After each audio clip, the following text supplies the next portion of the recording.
ਜਦੋਂ ਕਿਸੇ ਵਿਅਕਤੀ ਦੀ ਸਾਖ ਸਥਾਪਿਤ ਹੋ ਜਾਂਦੀ ਹੈ ਤਾਂ ਅਕਸਰ ਲੋਕਾਂ ਨੂੰ ਉਹਦੇ ਕਾਰਜਾਂ ਅਤੇ ਪ੍ਰਾਪਤੀਆਂ ਦੀ ਪੂਰੀ ਜਾਣਕਾਰੀ ਨਹੀਂ ਹੁੰਦੀ, ਪਰ ਉਹ ਜਾਣਦੇ ਹੁੰਦੇ ਹਨ ਕਿ ਉਹਨੇ ਕੁਝ ਮਹੱਤਵਪੂਰਨ ਅਤੇ ਲਾਭਕਾਰੀ ਕੀਤਾ ਹੋਏਗਾ। ਪਿਛਲੀ ਸਦੀ ਦੇ ਤੀਜੇ ਦਹਾਕੇ ਚਾਰਲੀ ਚੈਪਲਿਨ ਨੇ ਅਮਰੀਕਾ ਦੇ ਫਿਲਮੀ ਸ਼ਹਿਰ ਹਾਲੀਵੁੱਡ ਵਿੱਚ ਵਿਗਿਆਨ ਦੀ ਪ੍ਰਸਿੱਧ ਹਸਤੀ ਆਇਨਸਟੀਨ ਨੂੰ ਆਪਣੀ ਫਿਲਮ ਸਿਟੀ ਲਾਈਟਸ ਵਿਖਾਉਣ ਲਈ ਬੁਲਾਇਆ।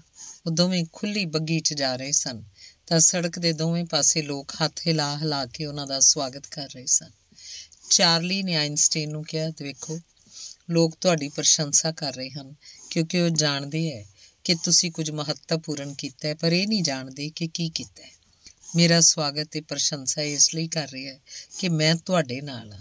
ਲੋਕ ਅਵਸਰ ਭਾਲਦੇ ਹਨ ਕਿ ਉਹ ਤਾੜੀਆਂ ਮਾਰ ਸਕਣ, ਕਿਉਂਕਿ ਤਾੜੀਆਂ ਮਾਰਨ ਨਾਲ ਉਹ ਆਪਣੇ ਆਪ ਨੂੰ ਵੀ ਮਹੱਤਵਪੂਰਨ ਸਮਝਦੇ ਹਨ।